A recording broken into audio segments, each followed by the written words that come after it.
안녕하세요. 러브 SOS 365입니다.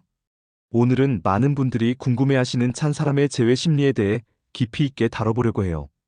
혹시 헤어진 상대방이 언제쯤 나를 그리워할지 궁금하신가요?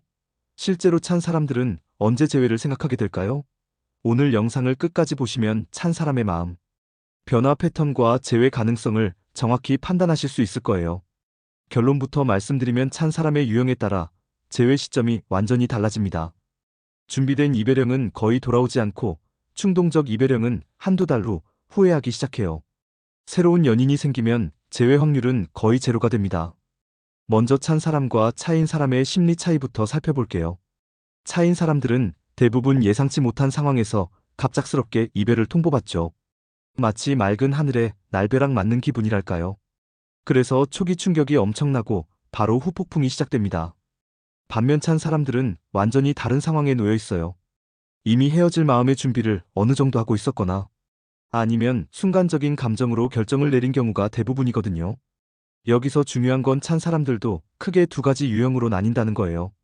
첫 번째는 충분히 고민하고 마음을 정리한 후 이별을 결정한 사람들이고, 두 번째는 순간적인 감정이나 스트레스로 충동적으로 헤어진 사람들입니다. 이 두 유형의 차이를 이해하면 상대방의 재회 가능성을 훨씬 정확하게 예측할 수 있어요. 첫 번째 유형인 준비된 이별형부터 자세히 살펴보죠. 이런 사람들은 보통 몇 달에 걸쳐서 천천히 마음을 정리해요. 연인과 함께 있는 시간이 점점 의무적으로 느껴지기 시작하고 예전처럼 설레지도 않죠. 계속 같은 문제로 싸우는데 상대방은 변할 생각이 없어 보이고 답답함이 쌓여갑니다. 이런 상황이 반복되면서 서서히 그 사람 없는 삶을 상상하기 시작해요. 재미있는 건 이런 사람들은 상대방이 눈치채지 못하게 혼자서 마음을 정리한다는 거예요. 마치 비밀 작전을 수행하는 것처럼 말이죠. 겉으로는 평소와 다름없이 행동하면서 속으로는 이미 이별 후의 삶을 계획하고 있는 거예요. 그러다가 완전히 마음의 준비가 끝났을 때 이별을 선언합니다. 이런 유형의 사람들에게 재회는 거의 불가능에 가까워요. 왜냐하면 이미 충분히 고민했고 결론을 내렸기 때문이죠. 헤어진 후에도 후폭풍 같은 건 거의 없어요. 오히려 해방감을 느끼는 경우가 많습니다. 누군가 미련이 없냐고 물어보면 미련이 뭐냐고 되묻을 정도로 깔끔하게 정리가 된 상태예요.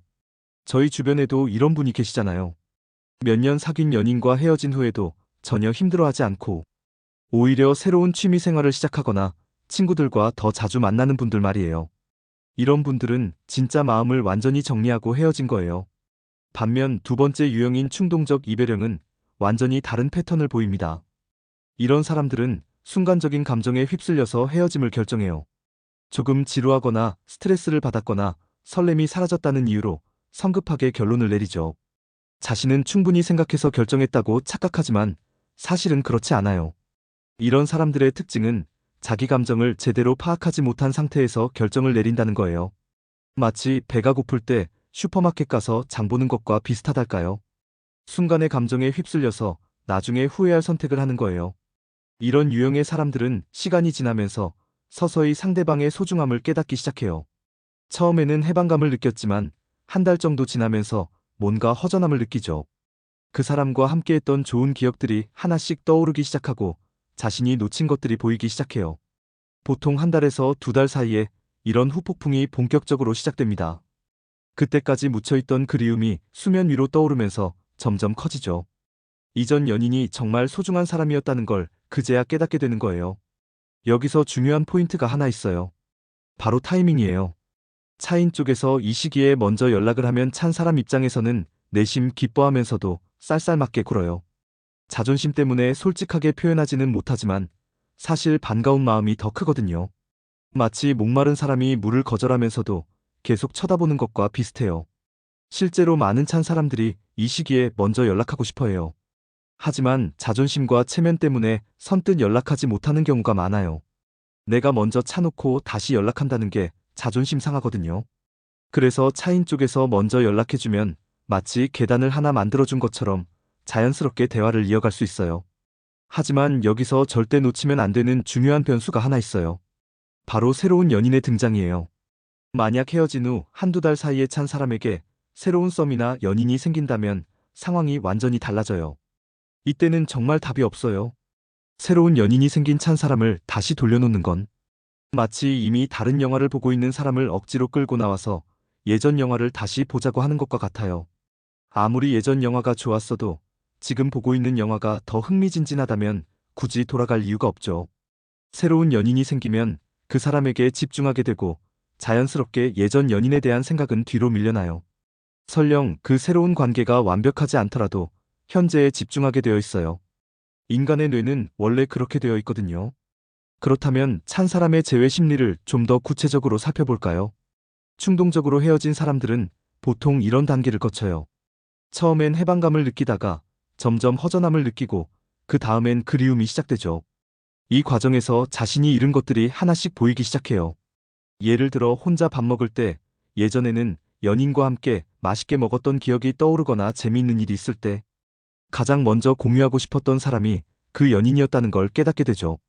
이런 작은 순간들이 쌓이면서 점점 더 그리워지기 시작해요. 또한 SNS에서 예전 연인의 소식을 보게 되면 더욱 그리움이 커져요. 그 사람이 잘 지내는 모습을 보면 한편으로는 다행이면서도 한편으로는 아쉬운 마음이 들죠. 혹시 나를 그리워하고 있지는 않을까 하는 기대도 하게 되고요. 이런 감정의 변화 과정에서 많은 사람들이 재회를 진지하게 고민하기 시작해요. 하지만 여기서 중요한 건 타이밍이에요. 너무 이르면 아직 마음의 준비가 안 되어 있고 너무 늦으면 이미 다른 사람이 나타났을 가능성이 높거든요. 보통 가장 적절한 타이밍은 헤어진 후 한 달에서 두 달 사이예요. 이 시기에는 초기의 감정적 혼란은 어느 정도 가라앉았지만 아직 새로운 관계를 시작하기 전인 경우가 많거든요. 이때 자연스럽게 연락을 해보는 게 가장 효과적이에요. 하지만 연락할 때도 방법이 중요해요. 갑자기 재회하자고 하면 부담스러워할 수 있어요. 대신 가벼운 안부 인사나 공통 관심사에 대한 이야기로 시작하는 게 좋아요. 마치 우연히 생각나서 연락한 것처럼 자연스럽게 접근하는 거죠. 예를 들어 둘이 함께 좋아했던 카페에 새 메뉴가 나왔다든지 공통 관심사였던 드라마나 영화에 대한 이야기로 시작할 수 있어요. 이런 식으로 부담 없는 대화를 나누다 보면 자연스럽게 예전 감정이 되살아날 수 있거든요. 물론 모든 찬 사람이 재회를 원하는 건 아니에요. 특히 첫 번째 유형인 준비된 이별형은 정말 돌아올 가능성이 희박해요. 이런 사람들은 이미 충분히 고민했고 결론을 내렸기 때문에 웬만해서는 마음이 바뀌지 않아요. 이런 유형을 구분하는 방법도 있어요. 헤어질 때의 상황을 생각해 보시면 돼요. 갑작스럽게 헤어지자고 했는지 아니면 평소에도 불만을 자주 표현했었는지 말이에요. 만약 평소에 불만을 많이 얘기했고 여러 번 기회를 줬다면 준비된 이별형일 가능성이 높아요. 반대로 특별한 큰 문제 없이 갑자기 헤어지자고 했다면 충동적 이별형일 가능성이 높죠. 이런 경우에는 재회 가능성이 상대적으로 높다고 볼 수 있어요. 하지만 여기서 주의할 점이 있어요. 아무리 재회 가능성이 높다고 해도 집착하거나 스토킹하면 안 돼요. 그러면 오히려 역효과가 나거든요. 적당한 거리를 유지하면서 자연스럽게 접근하는 게 중요해요. 그리고 재회를 시도하기 전에 자신을 돌아보는 시간도 필요해요. 왜 헤어졌는지 진짜 이유를 파악하고 그런 문제들을 해결할 준비가 되어 있는지 생각해 봐야 하거든요. 단순히 외로워서 또는 습관적으로 재회를 원하는 건 아닌지 스스로에게 솔직해질 필요가 있어요. 또한 상대방도 변했을 가능성을 염두에 둬야 해요. 헤어진 시간 동안 서로 성장했을 수도 있고 생각이 바뀌었을 수도 있거든요. 예전 그대로의 관계를 기대하기보다는 새로운 관계를 시작한다는 마음가짐이 필요해요. 무엇보다 중요한 건 상대방의 의사를 존중하는 거예요. 아무리 제외하고 싶어도 상대방이 확실히 거부 의사를 표현한다면 받아들여야 해요. 계속 설득하려고 하면 오히려 더 멀어질 수 있거든요. 실제로 많은 사람들이 재회 과정에서 이런 실수를 해요. 상대방이 싫다고 하는데도 계속 매달리거나 감정적으로 호소하려고 하죠. 하지만 이런 방식은 거의 효과가 없어요. 오히려 상대방을 부담스럽게 만들고 돌이킬 수 없는 상황을 만들 수 있어요. 그렇다면 성공적인 재회를 위해서는 어떤 마음가짐이 필요할까요? 가장 중요한 건 여유로운 마음이에요. 급하게 서두르지 말고 충분한 시간을 가지고 천천히 접근하는 거죠. 마치 좋은 와인이 숙성되는 것처럼 감정도 시간이 필요해요. 또한 자신의 변화된 모습을 보여주는 것도 중요해요. 헤어진 이유가 있었다면 그런 부분들을 개선하려고 노력하는 모습을 보여주는 거죠. 말로만 변했다고 하는 게 아니라 실제로 행동으로 보여주는 게 훨씬 설득력이 있어요. 예를 들어 의사소통 문제로 헤어졌다면 상대방의 말을 더 잘 들어주고 자신의 감정을 더 차분하게 표현하는 연습을 하는 거예요. 시간 약속을 자주 어겨서 문제가 됐다면 더 철저하게 시간 관리를 하는 모습을 보여주는 거죠. 하지만 무엇보다 중요한 건 진정성이에요. 단순히 제외하기 위해서 연기하는 게 아니라 진짜로 성장하고 변화하려는 의지가 있어야 해요. 그래야 재회 후에도 건강한 관계를 유지할 수 있거든요. 결론적으로 찬 사람의 재회 심리를 이해하는 것은 복잡하면서도 중요한 일이에요. 모든 상황이 다르고 사람마다 다르기 때문에 일반화하기는 어렵지만 큰 틀에서는 오늘 말씀드린 패턴들을 따라가는 경우가 많아요. 가장 중요한 건 상대방을 이해하고 존중하는 마음이에요. 그리고 자신도 성장하고 변화하려는 의지가 있어야 하고요. 재회는 단순히 예전으로 돌아가는 게 아니라 더 나은 관계를 만들어가는 과정이라고 생각하시면 돼요. 오늘 영상이 도움이 되셨다면 어떤 유형의 이별을 경험하셨는지 댓글로 공유해주세요.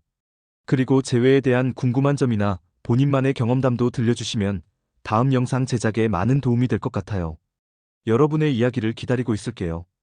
오늘도 시청해주셔서 감사하고 다음에 더 유익한 내용으로 찾아뵙겠습니다.